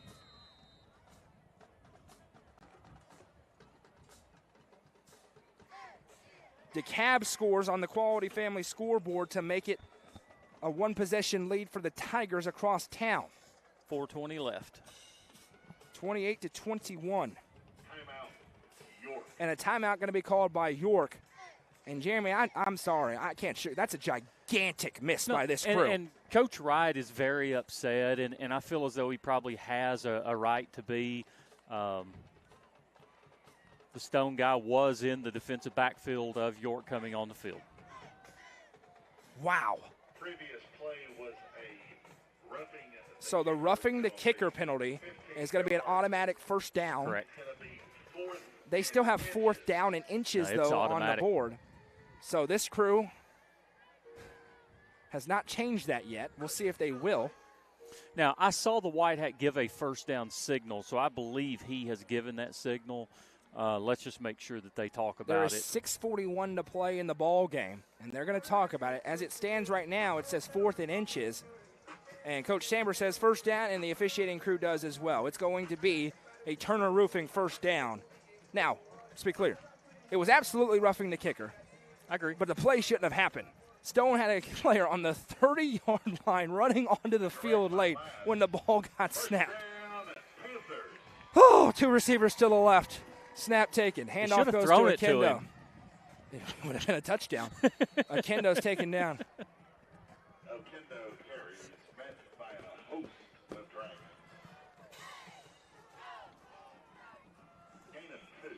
Lord, give me the strength. 6:25 to go. 2nd and 8 upcoming. 1 receiver each way as the Panthers look to capitalize. Potter takes the snap. Going to hand off to Akendo. Akendo around left in, and he's hit and taken down. Aaron Anthony, first time we've said his name tonight, makes a good tackle and now it's 3rd down and 7. So York burns the timeout, no doubt to try and gain some composure and lock back in. And quickly, it's an important 3rd down play here for the Panthers.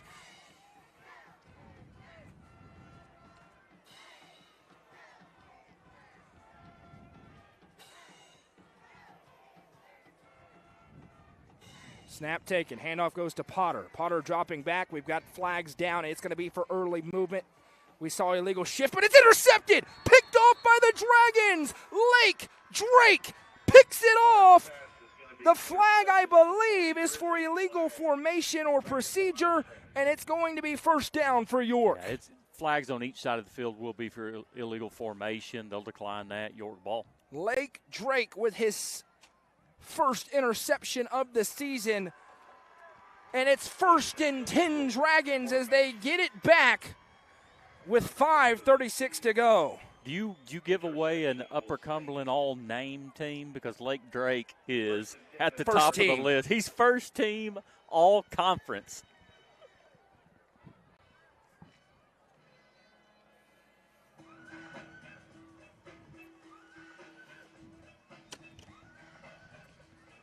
First and 10 York on the 39-yard line as they try and end the game on this drive here, leading by 6. 5:36 to play. Snap taken. Goes to Blake Voiles. Voiles around the left side with a hole to rumble through. Voiles with a stiff arm past midfield, and he's down. A Birdies Lounge 1st down for York, who's rumbling downhill now trying to ice it. DeKalb County with the 28-21 lead still midway through late in the 4th quarter rather, as Cumberland County tries to pull off the upset of the century. From the 47-yard line, it is 1st and 10. And here we got York doing what York does, just grinding the clock out. And the back judge is going to hold up his hands with 10 and 5 seconds on the play clock. Won't surprise me at all if they bleed it down a little bit. Tipton checks back towards the head official a couple of times. Sets, has the snap around the left side, another direct snap. This time it's Logan Pennell, and he barrels forward for a gain of 5. You never know where that snap is going, whether it's Tipton or one of the backs. Fa'alafua and Radcliffe there defensively for Stone. It's 2nd and 5. Appreciate Coach Dodgen. He went out tonight to Knoxville, CAK, him and Jack Bolden. Remember the name. If I have anything to do with it, you're going to hear a lot more from him. He's a good kid. Good kid. In spite of his dad, he's a good kid. Good broadcaster. Great broadcaster. No doubt. 2nd down and 6 here. 2 receivers to the left for whoever gets the snap. It's going to be Voiles around the left side. Voiles with a stiff arm. Blake Voiles rumbles. Think just short. He will be. 3rd and 1. We're under 4 minutes to play. Stone has all 3 timeouts. At a certain point, Derek Samber's going to have to start thinking about using them.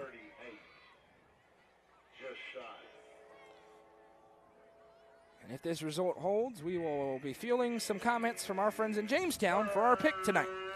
3:39 to go in the ball game. Hey, if it ends like this, I already know who I'm picking. Nelson Trophy and Screen Printing Player of the Game coming up later on. I'm not going to catch you off guard like I did last week. Tight set. Snap taken. It's Tipton. Going to barrel forward. He's got the 1st down. A Birdies Lounge 1st down. 3:15 to go. And York's not even thinking about touchdown. They're thinking churn the clock.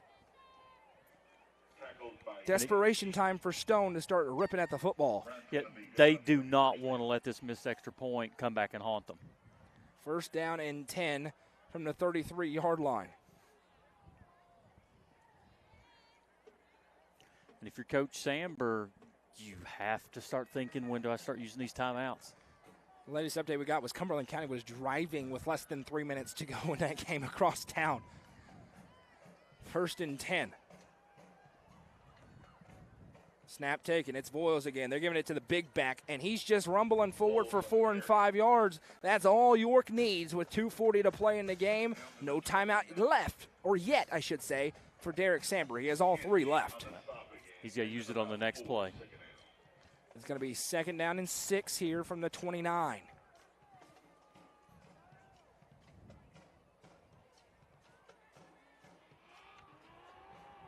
.2:19 to go.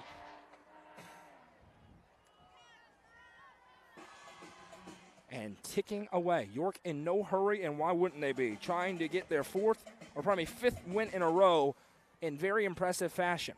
Snap taken, handoff underneath to Brandon. He scored a couple of times tonight. He's got a big stiff arm, but he will be brought down on the edge.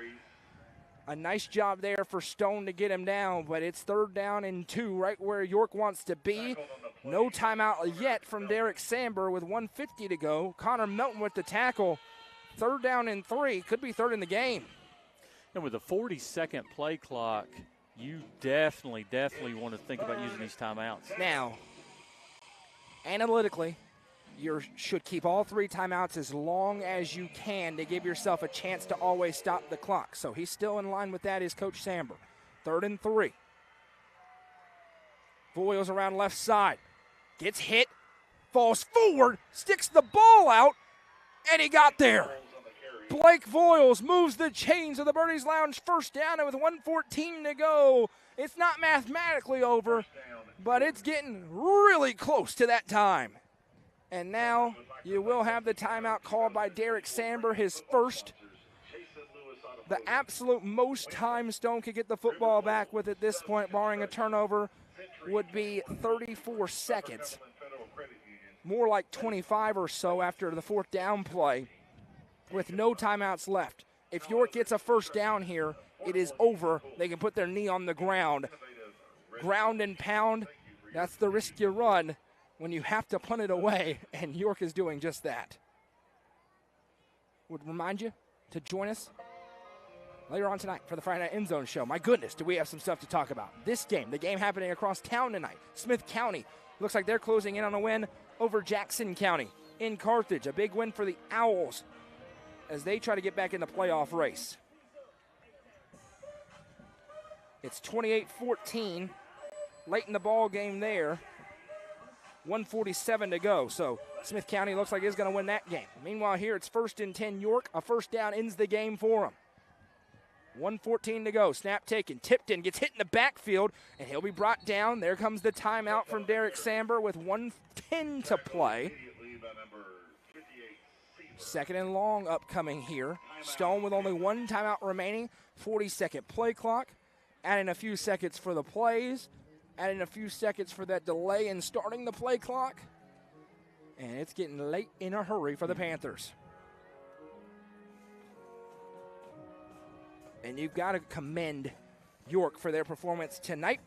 And gives us an opportunity to tell you about our friends at Guffey Law one more time. Get the law on your side with Guffey Law. At Guffey Law, they have earned a solid reputation for advancing the interests of their clients. They're here to protect your rights and fight in your corner. Serving the entire Upper Cumberland, Guffey Law specializes in property law, estate planning, and personal injury. Visit charlieguffeylaw.com or call them at 931-559-4529 for more information. Guffey Law is proud to support the student athletes in our area. We'll talk about it post-game. York's defense, yes, they've given up 21 points, but how different they look versus week 1 and 2. Haven't faced a spread offense since. They're passing the test tonight. A York team we've talked about, the path wide open for another deep playoff run. They looked the part here tonight on the road against this 4A squad that was playing great football. 2nd down and 13. Snap goes to Pennell around the left side. 1st down ends it. Pennell, and he'll be dumped out of bounds. It stops the clock. He did get close to the 1st down. It's going to be 3rd and 2, but the clock stops. So now you're probably going to see Blake Voiles try to get 2 yards to end the game. But if you're Derek Samber, you'll probably take that 10-yard gain in exchange for the free timeout.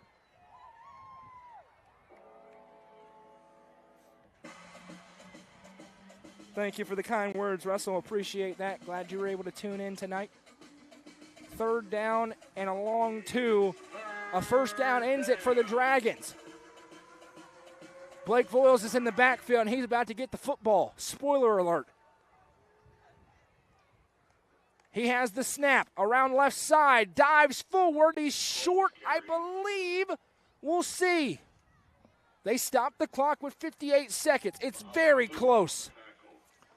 Clock should be running. They're stopping it to look at the spot here, and they're going to measure it. Got to be right here. Derek Samber's going to call timeout if it's not a first down. So them stopping the clock probably okay here. No, I'm okay with that, but the crew, the clock operator does not need to stop the clock until the referee tells him to. There was about 10 seconds that did not run off the clock that should have run off the You'll clock. see them stretch the chains. This is for the game. They pull it, and it's short. About a half a yard. 58 seconds to go. York's going to go for this. If they get half a yard, they win the game. If they get stopped, Stone's going to have an opportunity with no timeouts and about 50 seconds to try and go win it themselves. And you ever seen run commit on a video game? You're about to see it in real life. 11 black jerseys are about to crash the line of scrimmage in a hurry on this play. Spoiler alert. And 22 is going to carry it the other way, and we're going to see who wins. Or as Justin Matheny would say, zero blitz. Zero blitz indeed. This is football at its finest on this play. 22 bodies in the box. 58 seconds to go. A first down for York, and they win it. And Derek Samber's going to call his timeout. And I'm trying to figure out why they didn't restart the clock already, Jeremy. On what? Why they essentially, Stone gets 2 timeouts out of that. After the measurement, they set the ball down and should run the clock if the timeout wasn't burned already. Well, you're not. When they set the ball down, you've got to wait for the ready for play. So he was probably 2 or 3 seconds away from blowing that, and he would have started the clock. Well, if you can't tell, my margin for sympathy has disappeared with our friends in stripes tonight after you miss a player running on the field at the 30 on a punt. You've brought that up. Yeah, I've heard you. Yeah, I'm not happy about it. Like I said, if Samber would have seen that, you throw the ball to him. He's wide open. Well, some people are getting paid tonight, so got to be good on some stuff. 4th and inches. Here we go. No surprise, 22 is in the backfield. Blake Voiles with Tipton. Stone's got the biggest front in the ball game that they can get in this game. Out of the shotgun. Now they're going to shift everybody but the center. Stone goes to match.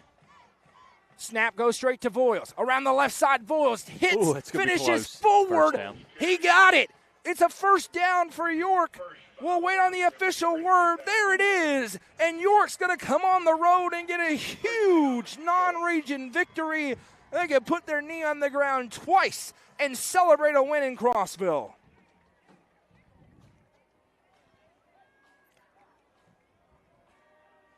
Just have to kneel it one time under 40 seconds anytime this ball game's over. You're right. They can run it down and kneel it once. And a well-deserved victory in what has been a really fun high school football game tonight.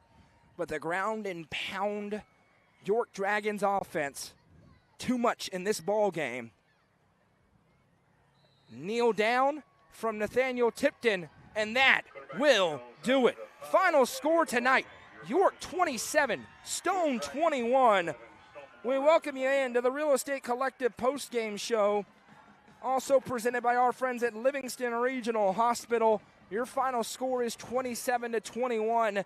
York with the victory, and Jeremy, they had won 4 straight, including a good Bledsoe County team in there. Absolutely.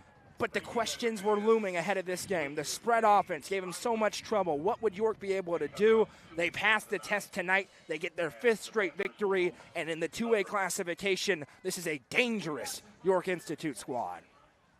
No, I agree with you. Very impressed. But we've seen that from Derwin Wright coach teams in the past. Didn't really have everything the way he wanted it week 1, week 2. Practices as hard as any coach around. I'm telling you, has got this team dialed in.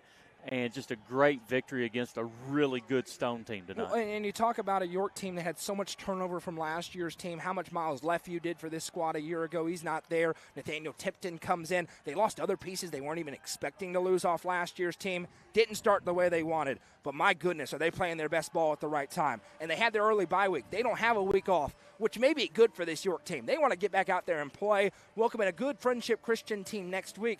But it's a York team. You look at the rest of their schedule, into the playoffs. They can beat anybody. And I mentioned it on the Tuesday night show. York, probably huge Westmoreland Eagles fans, because this is the kind of team built to beat a Westmoreland. And if Westmoreland's the fourth-round team, it's a York team that can make it to Chattanooga. No, I agree with you. Westmoreland is a really good football team, but I'm telling you, York has something to talk about that. This team, like you've been saying, this team can make a little run in the playoffs, and you got to play the game. Let's see what happens. Score update elsewhere. DeKalb avoids the upset. They defeat Cumberland County tonight, 28-21. The final there. We'll talk about it all on the End Zone show. Game started with a touchdown rush by Cole Bowman. He takes it in from, pardon me, I get all my rosters together here. Cole Brannon, I should say. Cole Brannon takes it in the long touchdown rush. I was like, I'm losing my mind here. Caden Page answered with a touchdown reception, a really impressive one in the corner of the end zone to tie the game. Then York got 14 straight on 2 Blake Boyles touchdowns to make it 21-7. Stone answered with 14 of their own as they found Caden Page once again, and Hunter Haney made the touchdown. And then it was Cole Brannon with the ice as he took it in from a long way out on 3rd down and 10 to give you the final score of 27-21. It's time for the Nelson Trophy and Screen Printing Player of the Game. Jeremy, you've got a few choices tonight. I do, and I'll tell you, both of them run in the football, okay? I'm going to give an honorable mention because needs to be mentioned how good of a night he had, but my honorable mention is Cole Brannon. But I'll tell you why I lean to Blake Boyles is the couple of touchdown runs, but just the gritty, hard-nosed first downs whenever they needed it. When it was 3rd and 1, when it was 4th and 1, when it was 3rd and 3, you knew where the ball was going, and he fought for those yards. And I don't remember him being tackled for a loss tonight, and it seemed like every time he needed a first down, he got the first down. Blake Boyles. Blake Boyles, the Nelson Trophy and Screen Printing Player of the Game. They leaned on him late, and he iced the game away. And what a performance tonight for York as they improve on the season to 5-2. They are winners of 5 straight football games. For Stone Memorial, they fall to 5-3. And for Stone, gut check time for the Panthers. They have their off week. They got to get back to the football they were playing the last couple of weeks because it does not get easier 2 weeks from tonight. They welcome in the #1 team in the state, the Juggernaut. Upperman comes to town. And if you think this is a motivated York team tonight, remember what happened the last time Upperman played in this building. It's the only region game they've ever lost under Adam Kane. Came here on this field. Remember what happened in the regular season last year. You may see a similar level of intensity out of Upperman. Stone's going to have to be ready for it. And then a game with a lot of playoff implications as they welcome in the Macon County Tigers, who all of a sudden look like Macon County again, rolling the past couple of weeks ever since that 3rd quarter last week against DeKalb County. So for Stone, they know they've got to get back to the drawing board in this bye week and figure out some things to be able to get into the playoffs, first of all, and then have the capability of winning some games once they're in. And, again, I enjoy calling football week 1, but now is when it gets fun. Everybody gets their bye week behind them, and we've got 2 or 3 weeks of just jockeying for position. Do I get a home playoff game? Am I on the road? Am I in the playoffs at all? Who's my matchup going to be? This is where the rubber meets the road, and this is why we all love high school football. Thank you so much for joining us tonight. We'll remind you to join us later on for the Friday Night End Zone show. Myself and Jacob will break down all the night's action, and we've got a lot to talk about. We'll have fun with that live on the main UCR Facebook page. Join us coming up around 10:45 or so tonight, maybe a little bit sooner if we can get out of here in a hurry. Keep your eyes on CumberlandReporter.com for the latest coverage of high school sports throughout the area. Goose has been all over Creation this week. He was in Sevierville yesterday for coverage of golf. We've got volleyball. We've got soccer. We've got this game here tonight, cinematic highlight reel coming from this game here tonight as well. Lastly, the Tuesday night football show from the rooftop of Fire and Vine. We hope you'll join us as we'll talk about all these games, preview next week's games, and predict them as well. As we say so long tonight from Crossville, your final score, York 27, Stone Memorial 21. I'm Noah McKay for Jeremy Tollison to my right, Madison McKay on camera, Michael Lindsay on the field, and everybody